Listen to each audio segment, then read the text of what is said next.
Di video kali ini gue akan ngajarin lu gimana cara dapetin 1K followers dalam waktu 14 hari.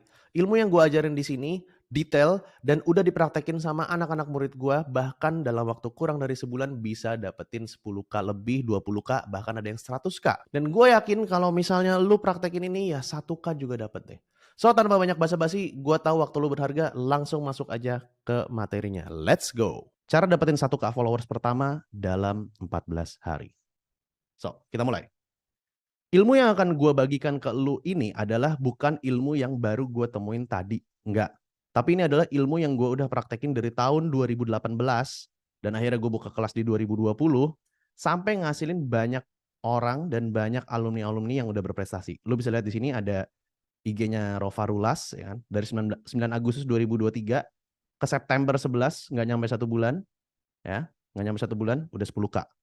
Lihat ini juga, ini yang gue cerita kalau misalnya lu lihat TikTok gua yang dia umroh tapi nggak bayar apa-apa karena dia ngeliat si sosial medianya dia ngumrohin orang tuanya dan ini hasilnya. So, pertanyaannya adalah kenapa kita di sini? Oke. Kita di sini bukan untuk tenar, bukan untuk jadi artis, tapi di sini kita untuk cari cuan. Oke. Dan gua juga bukan angel, gua bukan malaikat, gua bukannya nabi, gua bukannya dewa. Di sini gue akan bagikan ke lu semua dan di sini kita sama-sama cari cuan dan ini juga salah satu aktivitas marketing gue. Oke. Jadi I'm not an angel and I'm not a savior. Alasan materi ini dibuat, sebenarnya gue tuh cukup gemes ngelihat di TikTok orang-orang pada ngeluh followers nggak naik-naik. Udah coba cara ini, cara itu nggak bisa juga, akhirnya beli followers. Dan paling malesnya sih gue yang kasus fenomena kemarin itu ya, bahkan mempermalukan diri sendiri, ujungnya nge-miss gift. Ini contohnya. Gue yakin lu pasti pada tahu yang dimana ada orang yang nyuruh keluarganya untuk mandi di sumur kalau dapetin gift dapat 1 kali guyur. 1 kali guyur sampai orang atau keluarganya itu jadi sakit. Oke? Gue gemes banget. Dan gue nggak pengen lu ngelakuin hal seperti ini untuk lu dapetin followers. Dan gue nggak pengen lu beli followers. Kenapa? Karena nggak ada guna. Lu cuma dapetin followersnya banyak doang, tapi nggak ada brand yang mau endorse lu nggak bisa dapetin apa-apa, lu nggak bisa jualan apapun ke followers lu. Oke? Nah, ini juga gua udah dipraktekin sama banyak anak murid gua. Ini 1 juta views, ya kan? Terus habis itu ini juga yang di YouTube, ya kan? Jadi ilmu ini sampai 10K juga Montirpedia, bisa dipakai di seluruh platform sosial media. Oke? Ini bisa dipakai di seluruh platform sosial media. Dan ini juga lihat, ini hasilnya. Jadi ini adalah ilmu yang bakalan lu pelajari. So, apa aja yang akan gue bahas? Ini garis besarnya. Pertama adalah mitos konten. Gue akan berantas mitos-mitos tentang konten yang berkeliaran di luar sana dan membuat lo jadi maju mundur untuk mulai. Kita bahas dari mitos dulu. Yang kedua, gue akan kasih tahu secret number one. Gue punya 3 secret di sini. Topik konten apa dan gimana caranya bikin judul konten yang bisa datengin 100K followers konten topik. Ini target kita cuma 1K doang ya. Cuma 1% dari yang udah pernah ngasilin. Yang kedua adalah gue akan ajarin lu storytelling. Dan ini bahaya banget kalau misalnya lu bisa ini. Please banget dipakainya untuk hal yang baik ya. Jangan dipakai untuk hal yang buruk. Dan yang ketiga adalah gimana caranya lu nggak pede. Sorry, gimana caranya lu pede lagi di depan kamera. So, kita akan mulai dulu tentang yang namanya social asset. Oke. Okay. Kenapa banyak orang cari uang udah banting tulang, kerja siang malam, tapi uangnya segitu-segitu aja? Nah, ini dasar kenapa gue tahun 2018 itu berpikir seperti ini. Sementara konten kreator sekali dapat endorse, bikin video cuma 1 jam menghasilin 2-3 kali lipat UMR Jakarta. Itu kesannya tuh hidup tidak adil banget. Dan gue nemu ini pada saat di tahun 2017 gue usaha ayam bakar. Gue udah capek-capek ngeprint brosur ukuran A5 art paper 120 gram dilaminating glossy. Gue sampai nyebar-nyebarin ke stasiun-stasiun. Sampai dimarahin preman. Kok ayam bakar gue gak rame-rame? Sementara ada 2 influencer yang gue lihat yaitu Ruben Onsu sama Arif Muhammad. Mereka bikin kayak kekinian tuh. Si Arif Muhammad sama Ruben Onsu bikin ayam geprek bensu. Itu pas mau buka aja, belum buka, orang udah pada ngantri mau beli. Gua yang udah mati-matian kerja, kok nggak dapet gitu. Nah, akhirnya gue berpikir, apa sih yang membuat si konten kreator ini bisa dapetin lebih banyak uang, bahkan dibandingin sama orang yang kerjanya kerja keras sebagai kuda. Jadi kita balik dulu ke sistem zaman dulu. Di dunia ini kan kita pengen cuan. Cuan itu kan ada karena adanya transaksi. Ya. Kalau zaman dulu, waktu kita masih zaman batu, kita ini kan kalau mau misalnya kita butuh beras gitu. Kita harus create something dulu, terus ketemu tetangga kita, terus kita baru barter. Misalnya lu bisa bikin busur sama panah, ya kan? Busur sama panah. Terus si tetangga lu itu punya padi, ya. Punya padi. Akhirnya busur sama panah tersebut dibarter. Oh, tetangga gue butuh untuk berburu, gue butuh untuk makan lewat padi. Gitu. Artinya harus ada something yang ditukarkan dengan uang. Dan harus ada orang satu dan orang dua melakukan pertukaran. Perbedaannya kalau zaman sekarang itu ada mediumnya, yaitu adalah uang atau fiat money. Nah pertanyaan gue, mau nggak lu kalau cuman punya ikan gabus ditukar sama Porsche? Elunya mau. Tapi apakah orang yang punya Porsche-nya mau menukar mobil Porsche-nya dia untuk ikan gabus lo? Nggak akan mau. Nggak akan mau. Kenapa? Karena value-nya atau manfaatnya atau nilainya dianggap, ingat ya garis bawah ya, dianggap oleh masyarakat lebih bernilai si mobil Porsche dibandingkan dengan si ikan gabus ini. That's why kalau lu mau cuan, lu harus punya value yang bisa ditukarkan kepada cash sesuai dengan yang lu mau, seperti kayak menukar ikan gabus sama si Porsche ini. Nah, sekarang kita masuk ke value dulu. Value itu apa? Oke. Jadi gue ini dapat dari namanya Naval Ravikant. Naval Ravikant itu nge-breakdown ada 4 jenis value. Nah, lu lihat triangle-nya ini ya. Triangle-nya ini. Semakin dia ke atas, value-nya atau nilainya di mata masyarakat itu semakin mahal. Semakin ke bawah, semakin murah. Dan ada fakta menariknya lagi. Semakin ke atas value-nya yang lu mau tukar, itu semakin sedikit pekerjaan fisik yang harus dilakukan. Oke, gue akan bahas satu-satu. Yang pertama adalah time sama energi. Ini simpelnya jual waktu dan tenaga kita buat uang. Ini seperti kayak kalau misalnya kita kerja, terus abis itu kita absen dari jam 9 sampai jam 5. Lu dibayar berdasarkan dari waktu lu kerja, 8 jam sehari, 40 jam satu minggu. Oke? Nah, masalahnya kalau di sini adalah, kalau lu menjual time sama energi, lu tuh kan punya sesuatu hal yang sangat terbatas di dunia ini kan adalah ya waktu sama energi. Kenapa alasannya? Karena organ dalam lu ini bakalan kadaluarsa nantinya. Lu akan mati guys. Lu bener-bener akan mati. Artinya mati kan adalah takdir Tuhan pastinya. Kemudian organ dalam lu, otak lu stop. Nah, kalau lu menukarkan waktu lu yang terbatas dengan uang, apalagi dihargai murah, rugi banget dong. Nah, kemudian naik ke atas adalah produk dan jasa. Produk dan jasa simpelnya gini. Misalnya gue punya produk, gue ada RELX vape. Pada saat gue membeli RELX, gue tuh kan nggak peduli. Ini RELX dibuat berapa lama, dibuat sama berapa orang, keluarin duit berapa, kan nggak peduli. Yang penting gue ngeliat, oh ini RELX ini bisa gue bikin enak kalau habis makan, terus habis itu harganya pas. Jadi kalau lu naik kasta ke produk, lu nggak perlu lagi terkekang oleh waktu.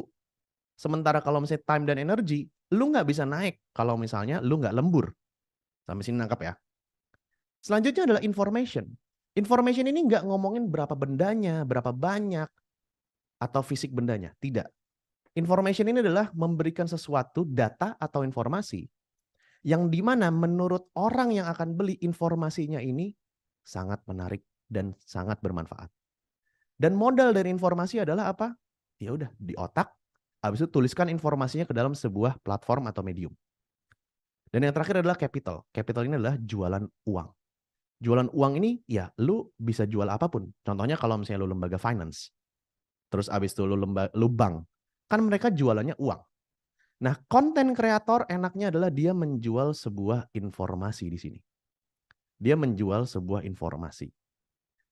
Oke? Jadi lu langsung lompat ke sini, information. Nanti kalau misalnya information lu udah diterima sama banyak orang, lu enak tuh. Lu bisa ke produk dan service, atau lu bisa ke capital, banyak macamnya.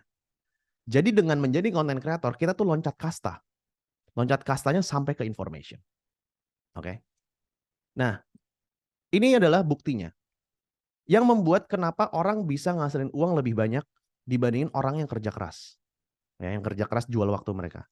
Ini ada perjanjian PT Someone, ya kan, gue nggak bisa kasih lihat. Dan ini PT gue. Ininya guys. Ininya adalah value-nya guys. Orang melihat Ogut membuat 6 YouTube video per tahun, membuat 24 video, 6, 72, 36, itu layak dibayar 760 juta guys. Oke. Ini total kontrak gue dapat sekitar 1 M lah, karena ini perpanjangan. Ya. Ininya guys, value-nya guys. Nah, value ini gue dapat karena bikin konten. Oke. Membuat ini semua guys, itu nggak secapek kalau misalnya kita bersihin toilet, maaf ya. Atau kita harus manggul beras. Oke. Lebih enak itu. Nah, sekarang untuk lu bisa memberikan value seperti itu, lu wajib punya mindset yang benar. Nah, ada beberapa nasty little secret ya. Nasty little secret yang lu harus tahu tentang mindset untuk jadi content creator. Habis slide ini maaf ya, gue pakai kata agak kasar, tapi ini benar. Yang pertama adalah fuck the passion. Orang yang ngomong, passion saya ini, saya pengennya kerja ini, kalau enggak saya enggak bahagia. Guys, emang orang yang punya cabang 100 laundry, passionnya nyuci baju? Enggak guys. Emang orang yang batu bara, passionnya itu batu bara? Enggak guys. Emang Ogut Muda Cuma Sekali ini passionnya bikin konten? Kagak guys. Kagak. Bikin konten itu gue ngeliat adalah sebuah opportunity atau gerbang untuk gue bisa bikin bisnis jadi lebih mudah startingnya. Karena gue udah punya traffic. Jadi buang dulu passion lu apapun itu. Topik konten yang mau lu buat apapun itu lu buang dulu. Karena pada dasarnya untuk lu bikin konten, lu harus follow the market. Oke? Lu harus follow the market. Yang kedua, untuk jadi content creator, ini adalah perjalanan J-curve. J-curve itu maksudnya kayak gimana? Misalnya lu baru mulai awal nih mau jadi content creator. Oke. Saya di awal mau jadi content creator. Pas bikin konten, biasanya tuh views-nya jeblok dulu. Nah, lu tuh diuji di sini nih. Waktu lu jatuh, waktu video lu nggak banyak views-nya, lu tuh diuji. Apakah lu mau grow terus, mau coba-coba terus, mau analisa konten lu lagi, mau perbaiki konten lu lagi apa enggak? Gua pun kayak gini, nanti gue tunjukin. Dan rasanya sakit guys, sakit banget, beneran sakit. Sampai akhirnya kalau lu konsisten, bukan berarti konsisten di hal yang salah ya. Lu konsisten tetap harus lu perbarui terus konten lu. Sampai akhirnya lu ngeliat, ada yang naik nih kontennya. Ya, terus turun lagi. Sampai akhirnya lu naik ke atas. Dan ini sebenarnya lu udah alamin waktu lu sekolah. Lu dari sekolah harus jatuh dulu nih. Kan gak dapet duit tuh. Lu SD, SMP, SMA, sama kuliah. Sampai akhirnya lu dapet kerja, gue dapet duit nih. Seperti ini. Dan gue yakin lu bisa ngelaluinya lagi. Karena lu udah 9 tahun lebih sekolah, lebih 9 tambah 3, 12 tahun tambah S1, 16 tahun kuliah, sekolah. Lu pasti bisa. Oke. Dan lu harus sadar, potensi di kreator ekonomi ini bakalan nyampe $500 billion. $500 triliun di 2027. Ini dari kata Goldman Sachs. Nah, pertanyaannya tinggal lu mau ngambil bagian apa enggak di sini. Nggak usah 100% deh. 1% aja deh. 1% udah $1 juta, bro. 1,43 juta dolar. Oke. Nah, mitos yang pertama. Ini pembahasan yang pertama. Lo ngerasa gini nggak? Bang, saya mau ngonten nih bang, tapi nggak bisa editing. Bang, saya mau ngonten bang, tapi nggak bisa ngomong di depan kamera. Bang, saya mau ngonten, tapi alat konten saya kentang semua. Bang, saya mau ngonten, tapi jijik dengar dan lihat diri sendiri pas play ulang. Oke? Hal ini pun terjadi sama gue waktu pertama kali gue di tahun 2018, guys. Ini terjadi. Waktu pertama kali gue bikin konten, gue tuh bikin konten namanya travel vlog Balikpapan. Nih gue belajar banget nih gila-gilaan nih untuk bikin thumbnail ini. Gimana caranya pakai Photoshop waktu itu gajahnya bisa dibikin kayak gini. Dan gue bikin vlog berawan. Gue bikin gimana caranya nih air yang tadinya biasa aja jadi warnanya hijau. Dan gue orang yang lulusan manajemen, ya kuliah S2 manajemen, gak pernah megang yang namanya software editing. Gue belajar berminggu-minggu gimana caranya ngerubah air dari biru jadi hijau. Oke. Tapi lihat, ini gue baru screenshotnya 2 years ago ya. Tapi lihat, ini udah 5 tahun sekarang dari 2018. Viewsnya tuh masih 25K. Dan ini cuma 1,7K. Lu bisa lihat nanti di YouTube gua. Di sini artinya keahlian lu untuk ngedit konten itu bukan yang utama agar konten lu tuh rame. Sementara di tahun yang sama, 2018, gue pernah bikin konten namanya 6 pertanyaan jebakan interview HRD. Ini konten iseng, lu lihat muka gua, kagak gua edit, seadanya, lampunya juga pakai lampu yang bikin bibir gua pucet, nggak kayak sekarang. Ngejelasin juga pakai kaos oblong, kaos-kaos biasa kayak gini. Tapi rame guys, 1,4 juta views. Oke. Nah di sini gue mikir guys, loh kok gue bikin konten, bikin konten iseng-iseng, rame. Tapi gue bikin konten yang editingnya gue berusaha gila dan lain-lain, itu sepi. Sampai di sini akhirnya gue nyadar bahwa bikin konten itu yang penting adalah relate. Apa? Relate. Jadi gini guys, kebanyakan orang ngelihat bikin konten, itu tuh mikirnya di bentuk kontennya. Oh gue gak bisa bikin video, gue gak bisa desain dan lain-lain. Sebenarnya yang lo harus pikirin adalah kontennya dulu. Jadi kalau bikin konten itu guys, kayak masak guys. Persis kayak masak. Nah, pertama kalau kita mau masak, kita tentuin dulu dong. Mau masak apa? Let's say kita mau masak burger. Setelah kita mau masak burger, baru kita pikirin nih. Oh kalau burger ini cocoknya ditaruh di mana? Di piring kah? Di tempat steak kah? Di bungkusan nasi padang kah? Atau di styrofoam mie ayam? Oke, kita udah dapet. Burger taruhnya di piring. Baru setelah itu pikir, burger yang ditaruh di piring ini cocoknya dijual di mana? Di McD kah? Di KFC kah? Atau di rumah makan Salero Bundo kah? Atau di Warteg Bahari? Nah kebanyakan orang udah mikirnya, oh saya nggak bisa ngedit, oh saya nggak pernah main TikTok, nggak pernah main Instagram. Padahal kalau lu ngomong kayak gitu, itu sama aja kayak bilang, lu masak dong.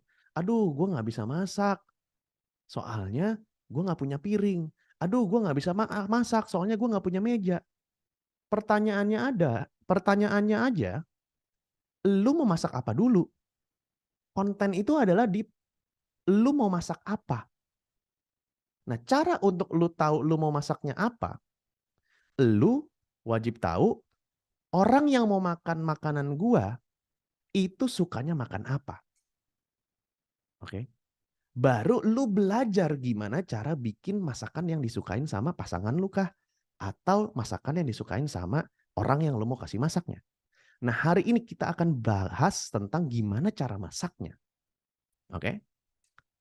Gua udah menganalisa dari tahun 2020 bagaimana cara algoritma Instagram sama algoritma TikTok dan YouTube bekerja.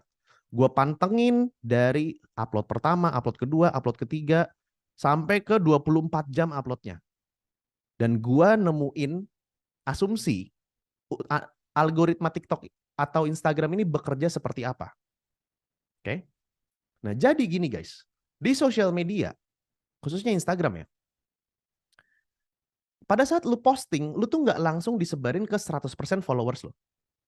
Ya.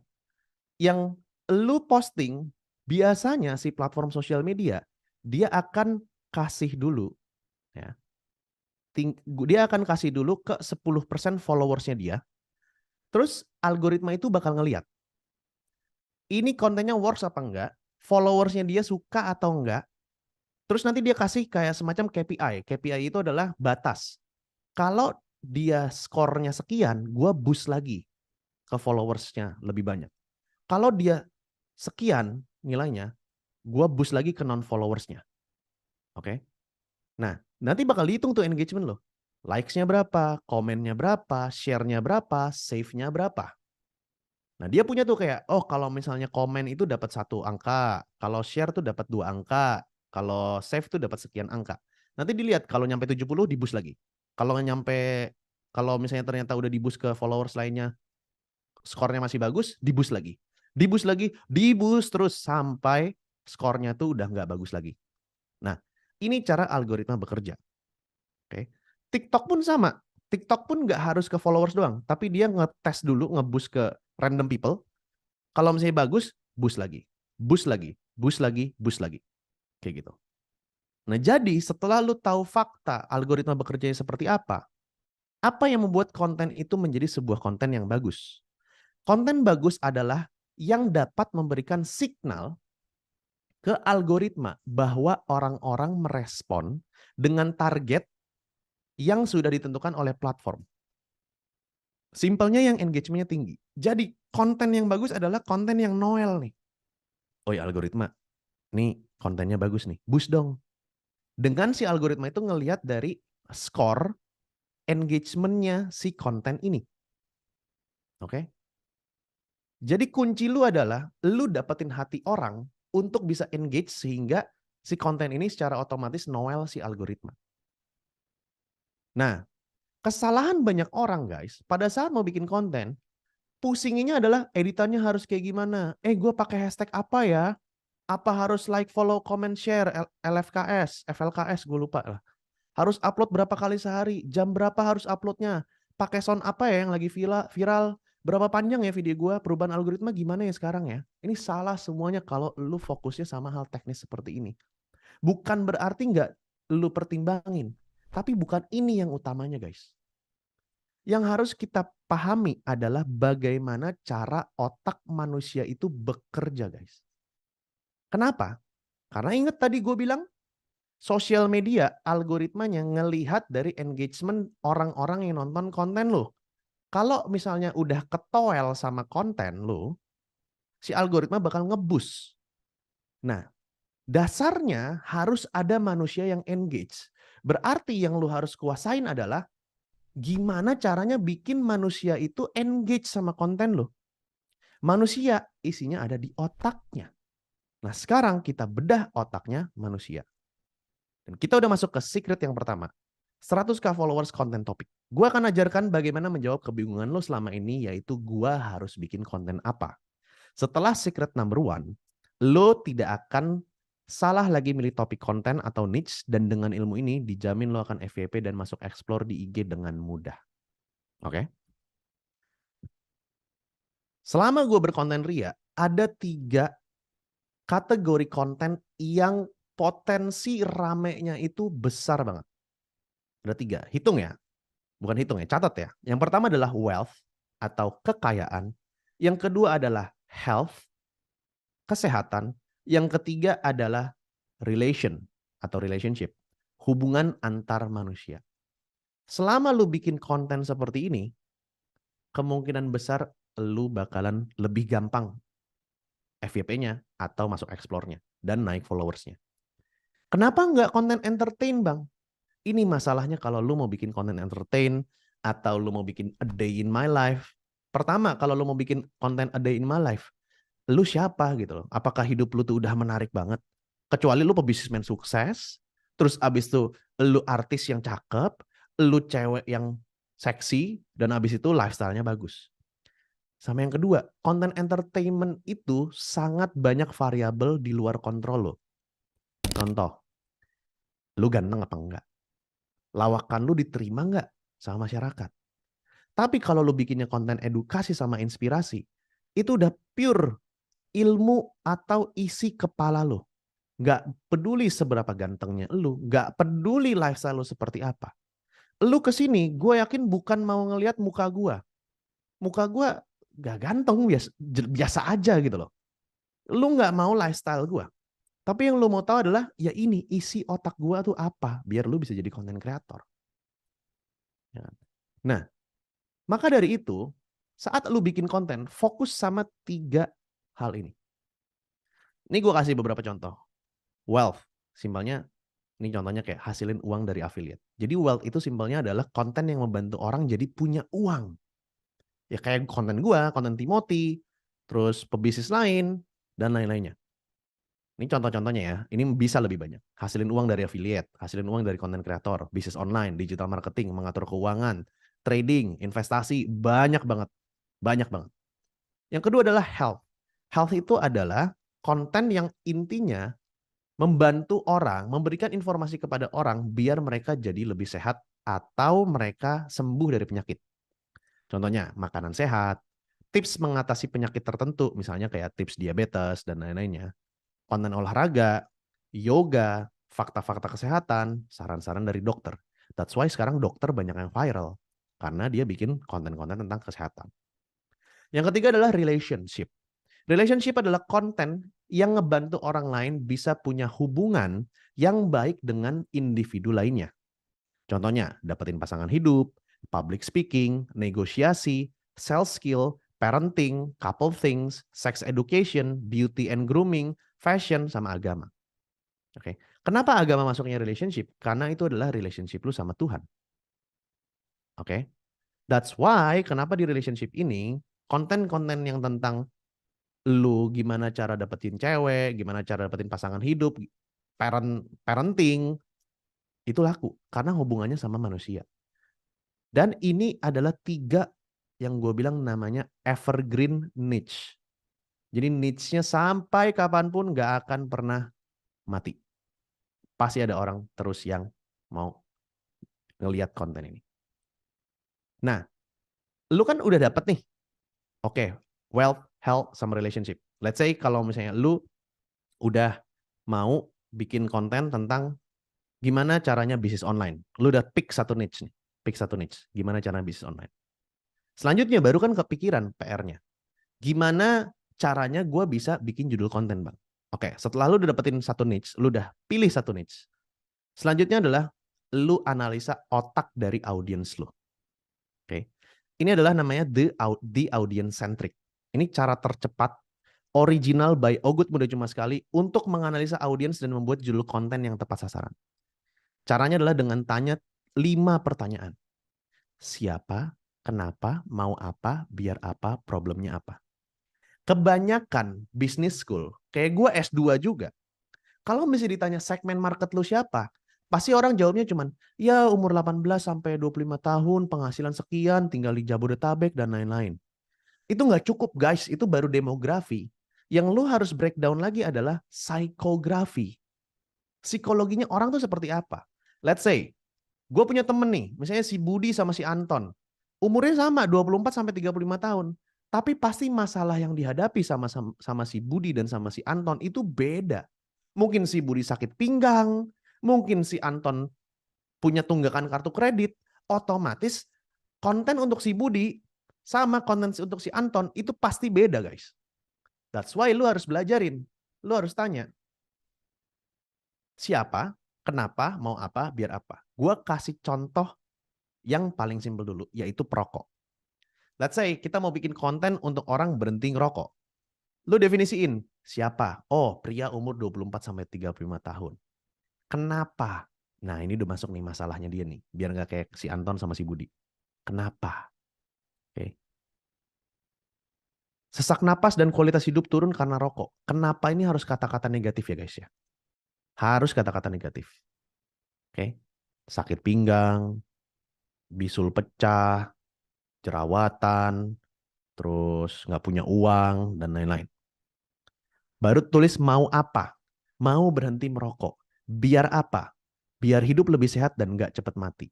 Nah, lu udah tahu kan kondisi zeronya dia yang sesak napas karena rokok dan kualitas hidupnya turun, ke kondisi hero-nya, mau berhenti merokok.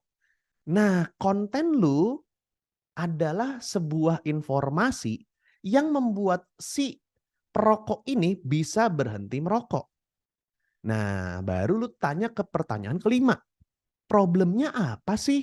Sehingga orang ini nggak bisa dari ngerokok jadi berhenti merokok.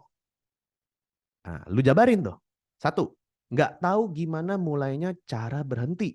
Oke, dapat. Dua, masih susah nahan nggak ngerokok setelah makan. Tiga, sudah coba berhenti ngerokok dengan cara mengurangi tapi nggak berhasil. 4, 5, 6, seterusnya. Nah, lihat nih guys, this is the beauty of audience centric dan ini pegangan anak-anak gua di Akademi Kreator. Makanya dia nggak pernah pusing untuk bikin konten apa idenya. Oke. Dari masalah problem ini guys, lu bisa bikin konten untuk ngejawab. Nggak tahu gimana mulainya cara berhenti. Lu bisa bikin konten. Mau berhenti merokok gagal terus? Coba lakukan 3 kebiasaan ini. Jadi konten. 2. Masih susah nahan gak ngerokok setelah makan. Habis makan asem, tapi gak mau ngerokok.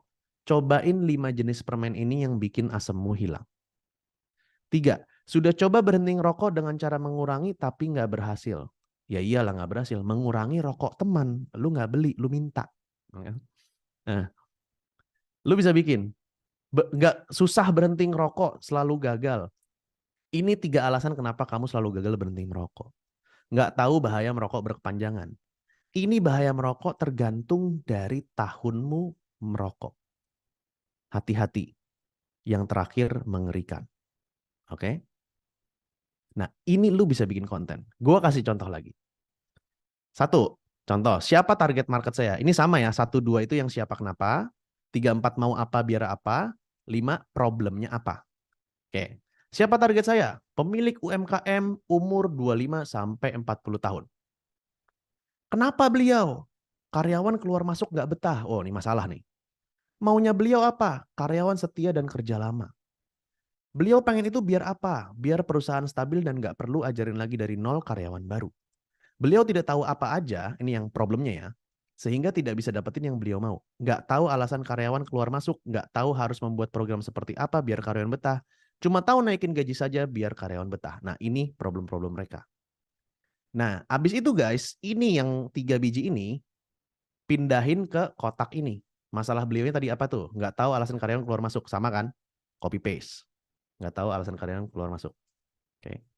2, nggak tahu harus membuat program seperti apa biar karyawan betah. Masukin. Nggak tahu harus membuat program seperti apa biar karyawan betah. 3, cuma tahu naikin gaji saja biar karyawan betah. Cuma tahu naikin gaji saja biar karyawan betah. Masukin sini. Habis itu nanti ada kotak lagi di kanan, lu bisa bikin.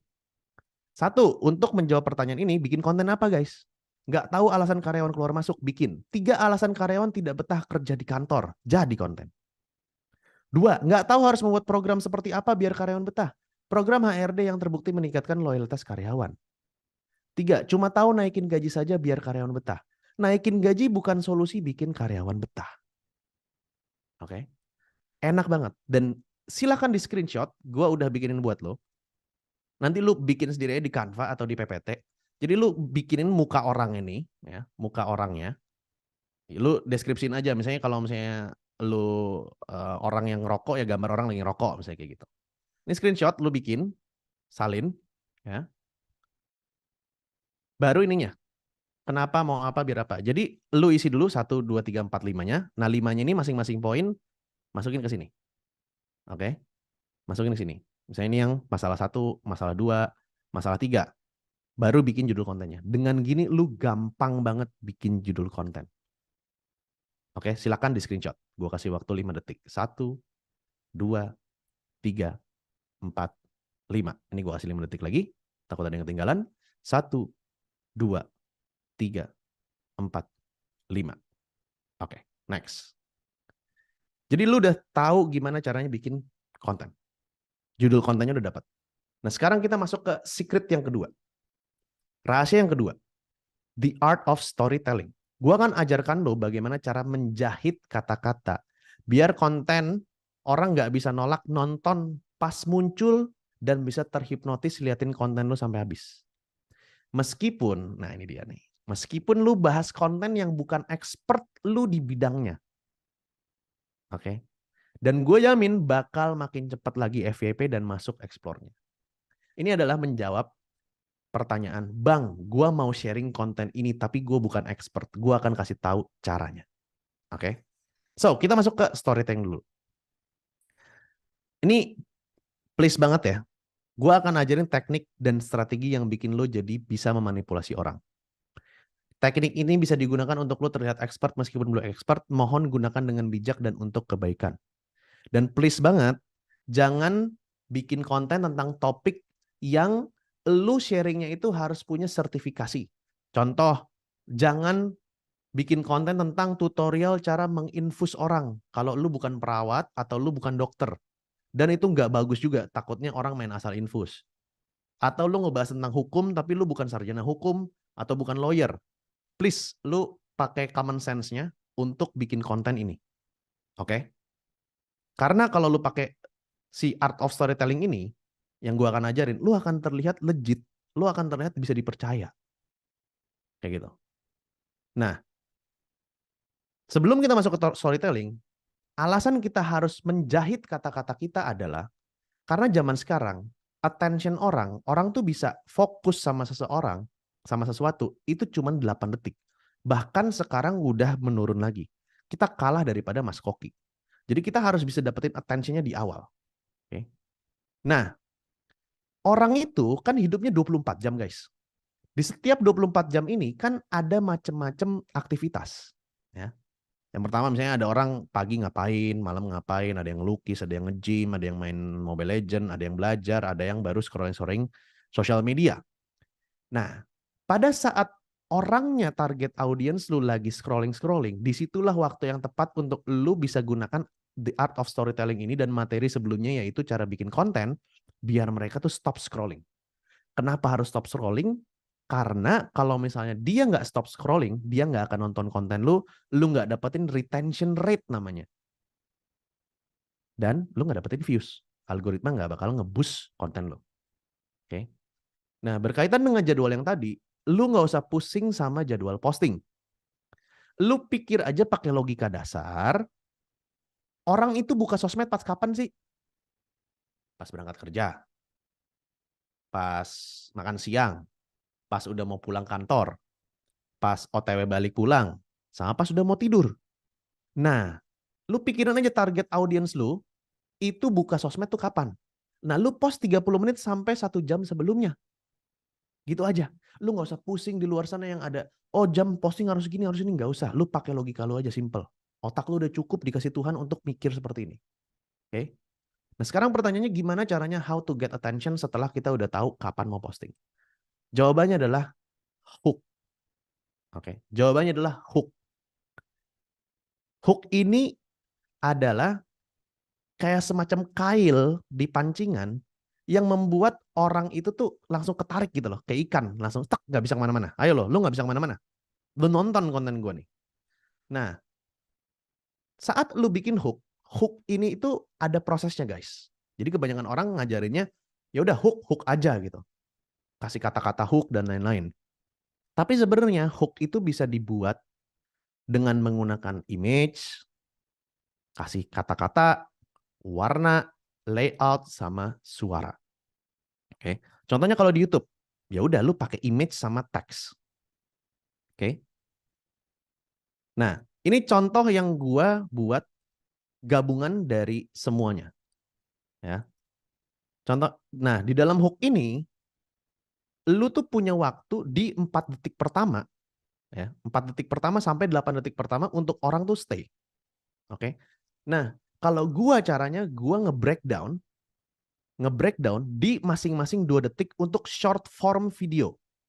Oke, nanti gua kasih tau rules-nya. Jadi setiap 2 detik, gua harus selalu mikirin hook apa aja yang harus gua kasih. Dengan kombinasi image, teks, warna, layout, sama suara. Nah, ini yang gue lakukan. Ini rame kontennya. Pertama, gue bikin konten headline hasil karya dijual. Audionya gue ngomong di Instagram hasil karya sekarang bisa dijual, sorry, bukan dijaul. Ini gue kasih teks, sama gue kasih gambar warnanya ungu. Nah, ini warna juga ngaruh guys. Pada saat dia warnanya ungu, kan Instagram pada dasarnya putih atau hitam ya, dark atau light mode. Pas ada ungu, dia jadi mencolok, ya kan? Nah, di sini lu ngehook orang-orang yang tertarik untuk jualan karya. Dan waktu itu lagi zaman NFT.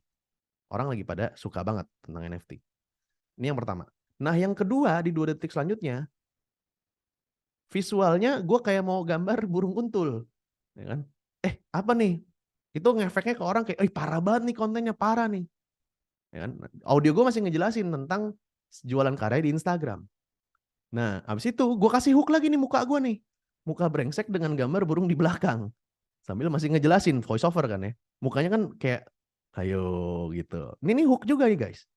Jadi nggak cuma kata-katanya nggak berubah guys tuh. Nggak berubah, masih sama. Tapi hooknya. Nah, baru terakhirnya, ternyata gambarnya lain, bukan burung kuntul. Sambil gue masih ngejelasin, ternyata gue gambar kupu-kupu. Nah, setelah ke hook ini, lu dapat 4 detik pertama si orang tersebut sehingga dia penasaran. Penasaran nonton konten selanjutnya yang memang tertarik untuk jualan karya di Instagram lewat NFT. Itu cara hook guys. Nggak cuman pakai kata-kata, nggak cuman pakai audio, semuanya dipakai. Kalau bisa pakai semua, kenapa harus pakainya cuma satu? Ya kan? Nah, ini ada rules. Kalau lu mau bikin hook, please catat. Rulesnya namanya 248. Oke. Nah, kalau di short form video, di 8 detik pertama, lu setiap 2 detik breakdown. 2 detik, 2 detik. Oke. Di setiap 2 detik harus ada apa, di 2 detik selanjutnya harus ada apa, 2 detik selanjutnya harus ada apa, 2 detik selanjutnya harus ada apa. Oke. 4 itu adalah kalau lu main di long form video. Kayak di YouTube. Kenapa lebih lama bang? Karena orang kalau nonton YouTube, dia tuh udah siap di psikologi atau state of mind-nya bahwa gue akan nonton video panjang. Beda sama Instagram atau TikTok. Jadi lu masih punya waktu untuk ngehook. Kalau di YouTube, setiap 4 detik nih, dalam waktu 8 detik, lu harus punya something yang beda. Nah, lu mainnya di visualnya, audionya, teksnya kah, warnanya kah, b-rollnya, dan lain-lain. Paling enak kalau misalnya lu ngedit, adalah di awal misalnya pakai muka lu kasihin teks, habis itu kasihin b-roll. B-roll tuh kayak gini nih. Lu ngomong masih lanjut tapi dimasukin footage atau stock video yang lainnya yang berhubungan dengan omongan lo. Oke? Ingat ya, short form setiap 2 detik harus kasih terus-terusan. Long form setiap 4 detik harus kasih terus-terusan selama 8 detik ini. Oke? Nah, paling gampang memang bikin hook atau hook atau headline biar ngehook orang itu pakai teks. Nah, ini ada beberapa template hook atau template headline yang bisa lu gunakan biar lu dapetin orang tuh attention sama konten lo. Yang pertama ada namanya benefit dan meaning. Simpelnya ini body language pria sejati biar gampang dapet pacar. Ya kan? Nah, kuncinya kalau pakai headline dan meaning, lu kasih tahu benefitnya apa? Oh, ini A, biar apa? Ada biarnya. Supaya, agar, dan lain-lain. Itu benefit dan meaning. Cara A tanpa B, ini paling enak. Cara kaya tanpa bekerja keras. Cara masuk surga tanpa beramal soleh. Nah, itu bisa tuh. Kayak gitu. Jawaban pertanyaan, siapa yang kontrol uang kita? Nih kayak kontennya si Cimot. Apa pekerjaan terbaik 2023? Ini bisa. Cara untuk ini, cara biar banyak uang, cara menghadapi teman toksik, cara mengatur keuangan. Lakukan ini biar punya, nah digabung nih, benefit dan meaning. Lakukan ini biar punya 3 miliar. Lakukan 5 hal ini biar lu nggak kere lagi. Jenis atau ciri, ciri-ciri kamu punya IQ tinggi, jenis-jenis passive income. Hal ini bisa bikin 5 hal yang bisa bikin kamu miskin, 7 hal yang bisa bikin kamu kaya mendadak. Perbedaan antara, ini versus nih, perbedaan antara orang kaya baru versus orang kaya lama, perbedaan antara surga dan neraka, buka-bukaan strategi ngiklan di FB dari orang dalam. Oke. Nah, lu tadi udah belajar cara bikin judul konten, lu udah bikin cara bikin hook. Nah, sekarang biar lu lebih gampang adalah lu ngelakuin yang namanya content mimicking. Oke? Content mimicking. Kalau lu udah punya beberapa rekomendasi atau konten yang di save dari waktu lu ngeriset, waktunya lu bikin scripting. Jadi lu udah mulai ketik-ketik. Untuk tujuannya nanti pas lu record, lu udah bisa latihan. Nah, ini lu tetap kayak yang tadi dari 10 sampai 20 video yang udah lu ambil, lu pilih salah satu yang menurut lu suka. Gue ada tambahan juga, sebenarnya nggak apa-apa kalau misalnya lu mau bikin konten yang contohnya kayak gini nih, yang lu nggak ngomong di depan kamera tapi bikin kayak ya lu tunjuk-tunjuk gerak-gerak, ada b-roll tuh kayak cuplikan-cuplikannya tapi ada voice over lu, atau lu cuman kasih teks-teks juga nggak apa-apa. Tapi di sini gue mau minta lu untuk paksain dulu diri lu biar lu bisa ngomong di depan kamera, monolog seperti yang tadi gue contohin di modul sebelumnya. Ini contoh ya, kalau misalnya lu nggak mau ngomong langsung di depan kamera, lu pakainya VO juga boleh ngikutin ini. 5 buku wajib dibaca yang bakal 5 buku wajib dibaca yang bakal ningkatin. Lihat nggak gambar dia nggak ngomong kan mulutnya sih. Ini teman gue juga nih si Tommy Teja. Nah, dia cuman masukin teks, abis itu dia ada voice overnya. Gambar yang bergeraknya itu dia lagi nggak ngomong secara real. Ini lo lihat nih. Skill bisnis kamu. How to Win Friends ini adalah buku terbaik yang ngajarin kamu cara membangun hubungan dengan orang lain. The Law of Human Nature, buku marketing terbaik yang mempelajari human behavior. Influenced by Robert Cialdini. Buku ini mengajari kamu tentang teknik persuasi. Traction, buat kamu yang pengen belajar tentang bisnis, sistem, dan operation. Lihat nggak? Lu bikin kontennya, video gini aja kayak lu ambil HP lu rekam lama aja ngambil footage-nya dan gua saranin footage, misalnya lu ngambil kayak gini nih ya, footage itu artinya video yang lu ambil di HP nanti lu ceplok-ceplokin ke sini, lebih bagus kelebihan menitnya dibandingin sebentar, karena takutnya lu belum selesai ngomong tapi video lu udah habis gitu loh. Oke? Jadi cara bikin video kayak gini tuh basically adalah lu ambil gambarnya ini nih, ya udah lu ambil pakai HP aja, ya kan? Terus habis itu lu bikin VO, voice over, pakai voice over rekaman dari HP lu juga bisa, atau dari TikToknya juga bisa. Habis itu lu ceplokin aja, gabungin, udah sesimpel itu.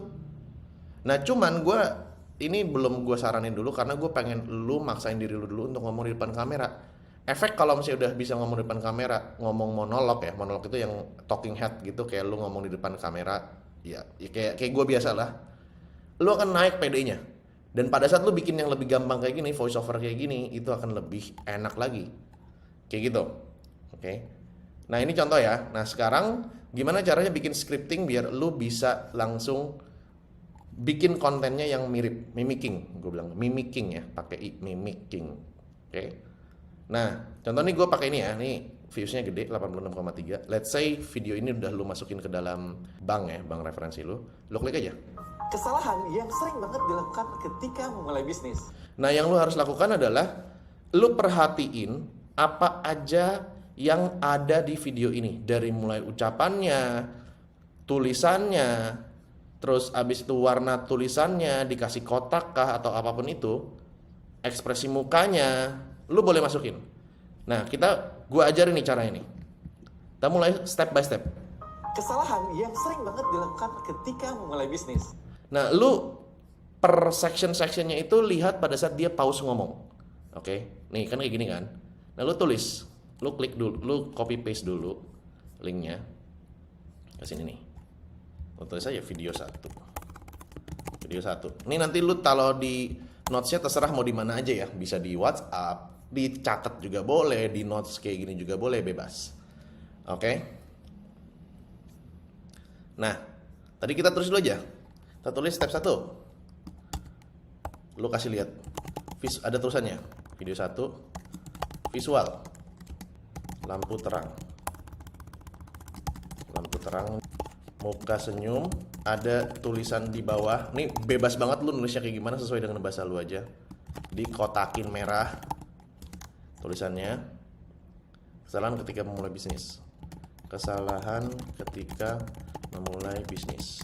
Oke. Ada tulisan di atas warna kuning. Kesalahan yang sering banget dilakukan ketika memulai bisnis. Oke, visualnya. Udah kelar visualnya, tulis audio. Dia ngomong apa? Kesalahan yang sering banget dilakukan ketika memulai bisnis. Oke, Masukin.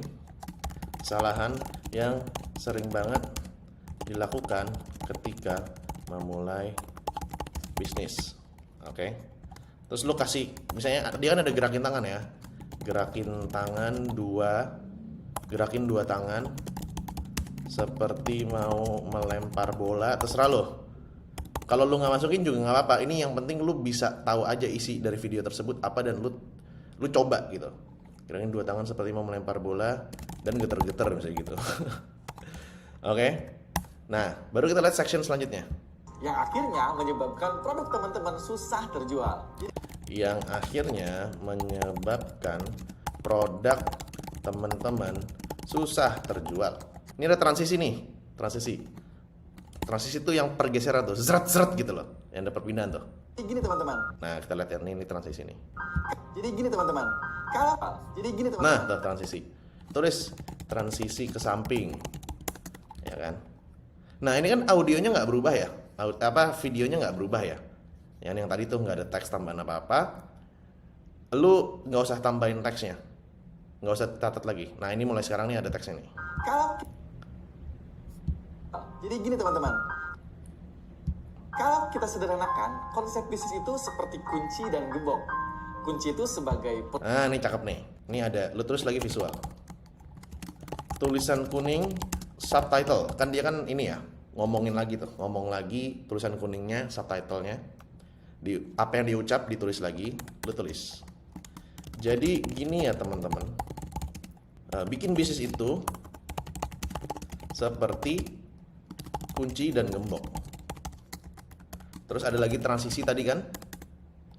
Nah, terus lu tulis B-roll. B-roll itu yang tadi nih. B-roll itu ini nih. Ini video namanya B-roll. Lu ngomong masih jalan tapi ada video lain yang nimpah omongan lu, video tersebut yang ngejelasin tentang apa yang lu lagi omongin. B-roll itu harus sesuai dengan apa yang lagi lu omongin. Dia kan lagi ngomongin kunci sama gembok nih. Ya berarti B-rollnya bagusnya adalah gambar kunci dan gembok di PowerPoint kayak gini ya. Atau memang lu record kunci sama gembok di pagar rumah lu, itu boleh, sama aja. Karena kan lagi ngomongin kunci dan gembok. Lu lihat nih. Lu tulis B-rollnya. B-roll ada PPT slide bergambar kunci dan gembok. produk atau solusi, gembok itu sebagai masalah yang sedang dihadapi oleh konsumen. Kebanyakan. Nah, kunci itu lu masukin lagi audio. Kunci itu adalah solusi, gembok itu adalah masalah audiens. Nah, jadi nih. Habis itu transisi lagi. Transisi, baru masukin lagi visualnya. Balik ke monolog. Monolog itu ini, orang ngomong di depan kamera yang real gitu. Yang real time ngomong. Kan dari kita fokusnya itu pada kuncinya. Dibuat sebuah. Nah, lu masukin lagi di sini. Pas lu udah masukin teks-teks seperti itu, lu ada kuncinya seperti ini, lu masukin lagi. Kayak gitu. Sampai nanti ini bakalan panjang.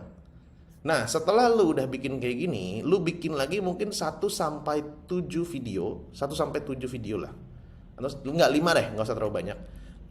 Abis itu lu coba bikin konten, ya, ikutin dia punya style, ya, berdasarkan dari skrip ini. Kalau lu udah bisa sampai bikin skrip ini artinya lu udah bisa bikin skrip. Dan gue kalau endorsean juga bikinnya begini, persis ada audionya, ada transisi, ya kan. Contoh gue bikin endorsean tuh kayak gini nih, visual. Let's say nih ya, gue dapat endorsean, gue bikin klien kayak gini, visual. Ogut sedang menyalakan kipas angin sambil berbicara ke kamera kayak gitu. Dan ada audionya gue bilangin.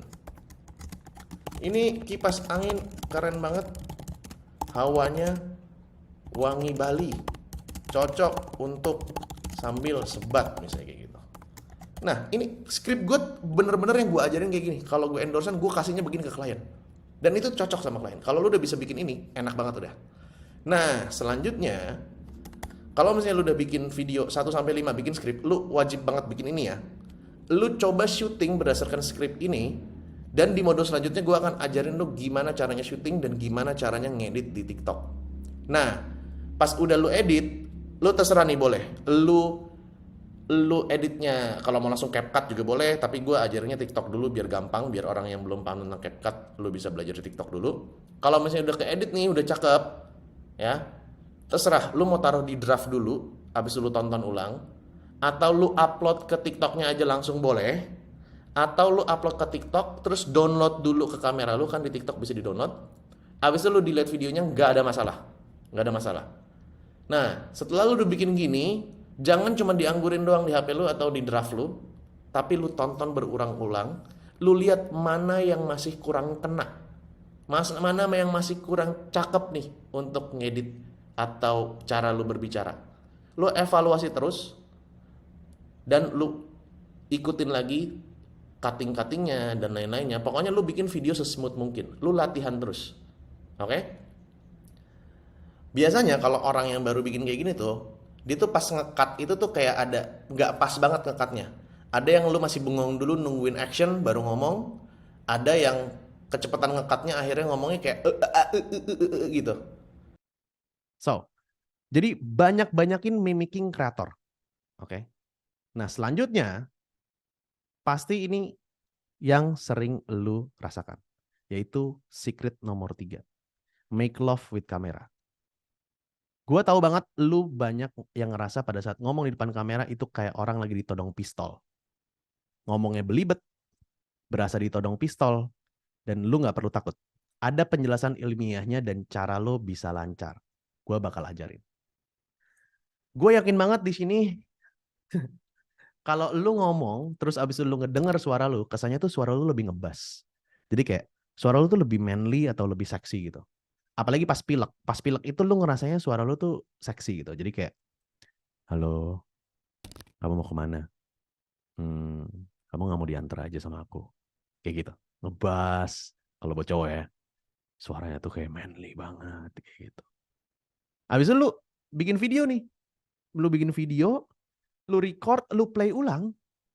Suaranya jadi cempreng. Nih ya. You hear this, tapi they hear this. Jadi kayak, halo, suaranya kayak gitu. Nah, itu ada penjelasan ilmiahnya guys. Jadi kalau lu ngomong di depan, lu ngomong kayak gini, terus abis itu lu dengar suara lu sendiri, kenapa suaranya jadi lebih seksi? Karena penghantar suaranya beda guys. Penghantar suaranya itu adalah tulang rahang. Karena sifat dari tulang rahang adalah benda padat, dia jadi meredam suara. Kalau di dalam dunia musik itu ada namanya kompresor. Suaranya jadi kekompres. Alhasil, suara lu treble-nya turun. Bass-nya naik, middle-nya naik. Jadi suaranya jadi lebih seksi. Sementara kalau lu bikin konten, lu bikin video, pas lu play lagi, penghantar suaranya itu adalah udara guys. Udara pada dasarnya adalah benda gas. Dan benda gas itu kan hollow atau kosong. Sehingga suaranya jadi lebih cempreng dan lebih treble. Oke? Maka dari itu suaranya jadi lebih cempreng. Nah, yang orang lain dengar itu adalah suara lo di video. Nah, yang lo perlu lakukan adalah lo tinggal terbiasa ngedengerin suara lo sendiri dari hasil recordan.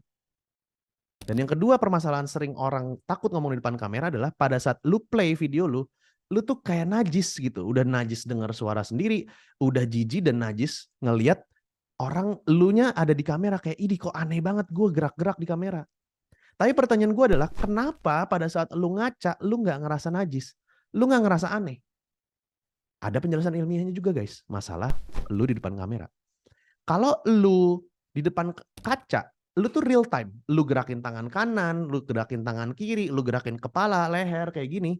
Itu tuh langsung bergerak juga di kacanya sehingga lu tahu, oh ini gua, karena real time.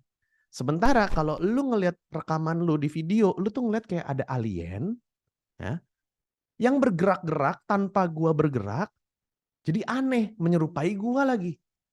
Kayak gitu guys. Nah, cara satu-satunya untuk lu pede depan kamera adalah cuman satu, lu menerima diri lu sendiri. Ya. Nah, tinggal lu biasain aja ngelihat sama denger suara lu sendiri. Dan gue juga dulu jijik ngedenger suara gue waktu tahun 2018. PR gue tiap hari adalah coba setiap pagi sama tiap malam lu ngevlog. Pakai kamera depan, lu ngevlog.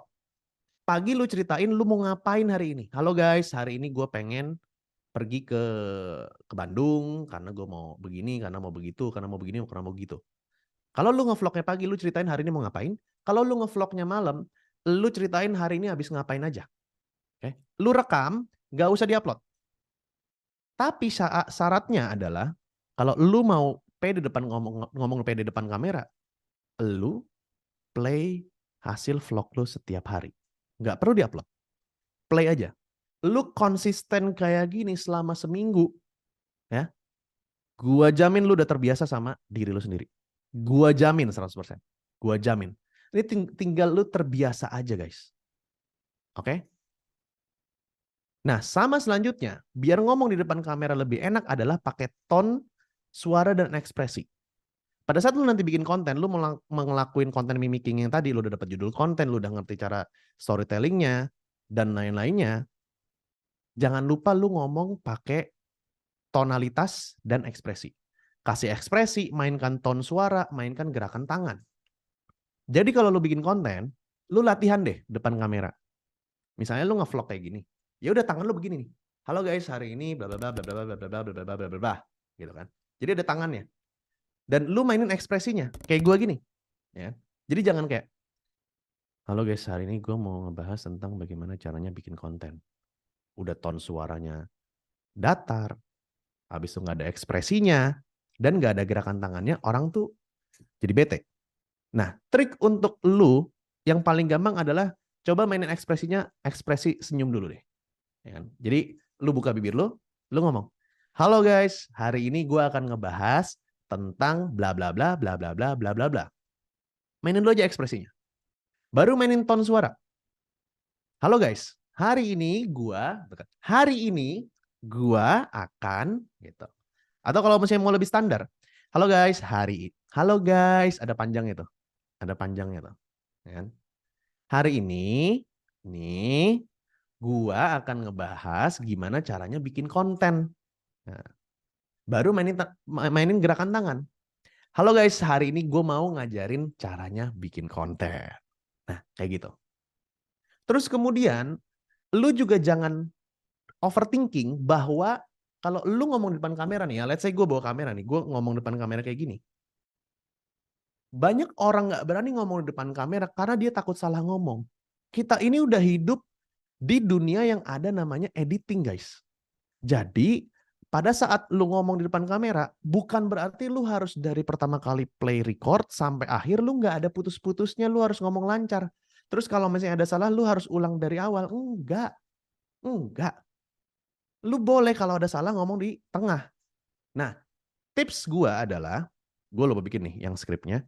Lu kalau bikin skrip nih, apa yang lu mau ngomongin, maksimal 2 baris paragraf.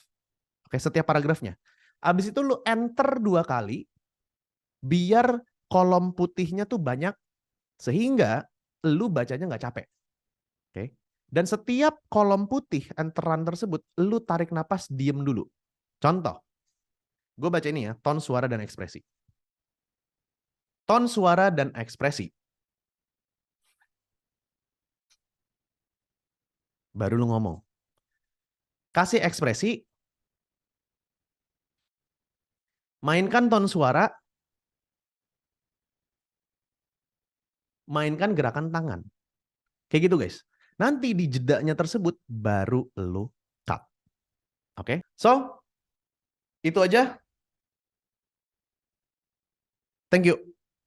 Sampai ketemu di webinar selanjutnya ya. Bye-bye.